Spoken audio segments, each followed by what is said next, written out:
con il direttore della RSA Rosa dei Venti di Rosolina, Cristiano Castelnovo, per capire un po' la situazione in questo momento, che ancora si parla di addirittura zone gialle, zone rosse e quant'altro anche in Veneto. Com'è la situazione nella vostra RSA? Buongiorno a tutti, noi attualmente, senza tirarci addosso la sfortuna, siamo messi bene, nel senso che al momento non abbiamo criticità relative ai nostri ospiti presenti in struttura.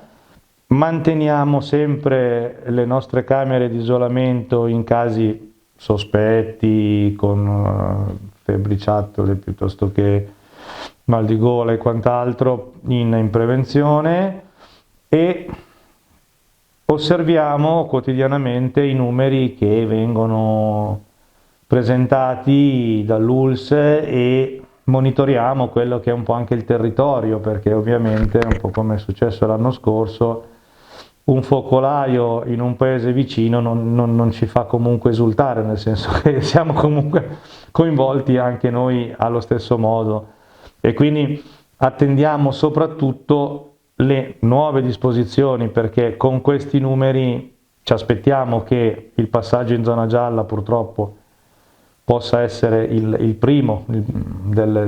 prima delle scelte che verranno probabilmente poste in essere, e secondariamente anche un po' tutta la gestione di quelli che sono stati gli indirizzi del decreto ministeriale dell'8 maggio, che riapriva le visite, che consentiva le uscite degli ospiti. In realtà in questo momento noi ci siamo sentiti, come altre strutture del Polesine, già di interrompere le uscite sul territorio degli ospiti, a tutela evidentemente, fino a nuove disposizioni rispetto a questa indicazione, e attendiamo adesso dall'ULSS verosimilmente anche delle indicazioni relative alle visite all'interno della struttura, in quanto quest'estate abbiamo potuto usufruire degli spazi esterni, il giardino con accesso indipendente all'esterno della struttura, quindi in assoluta sicurezza. Da ottobre purtroppo le visite all'esterno, per ovvie ragioni di temperatura e di gestione appunto dell'esterno, sono passate all'interno, quindi con tutte quelle che sono le problematiche relative poi a rimanere in uno stesso locale e sanificarlo ovviamente a ogni visita, ma questo complica sicuramente il numero delle visite che si possono fare contemporaneamente. Noi in giardino ne facevamo 4 contemporaneamente.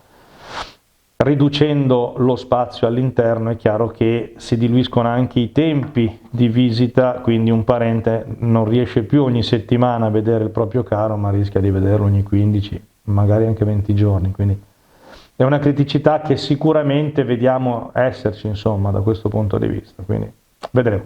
Ecco, voi avete inaugurato la vostra RSA pochi mesi fa. Sì. Siete già a regime, ci parlava di 61... Allora, noi stiamo progressivamente andando, per fortuna, insomma, a regime. Abbiamo ricevuto l'informazione che gli ulteriori 36 posti in convenzione sono in pubblicazione sul BURL, e quindi andiamo a completare la capienza di 96 posti convenzionati. Attualmente abbiamo 61 ospiti, ma le richieste e gli ingressi di queste ultime settimane sono state veramente tante, quindi riteniamo che probabilmente, se non entro fine anno, ma poco dopo, riusciremo ad arrivare alla capienza prevista.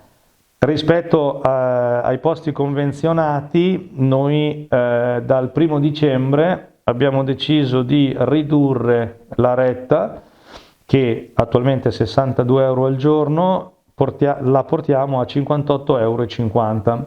Questo perché riteniamo che in un periodo dove probabilmente le famiglie non navigano troppo nell'oro e abbiano comunque una forte necessità di dover inserire il proprio caro nelle strutture come le case di riposo, riteniamo che sia un gesto importante per poter consentire un ricovero non solo proprio per gli ultimi mesi di vita, ma che sia, riducendo la retta, un ricovero che duri un po' di più, nel senso che i parenti possano gestirsi anche qualche mese in più con l'ospite in struttura, scegliendo quindi di non aspettare, ecco, proprio l'ultimo momento per inserirlo in struttura, perché magari appunto in sofferenza economica non possono permettersi periodi lunghi, ecco. La possibilità di assistere anche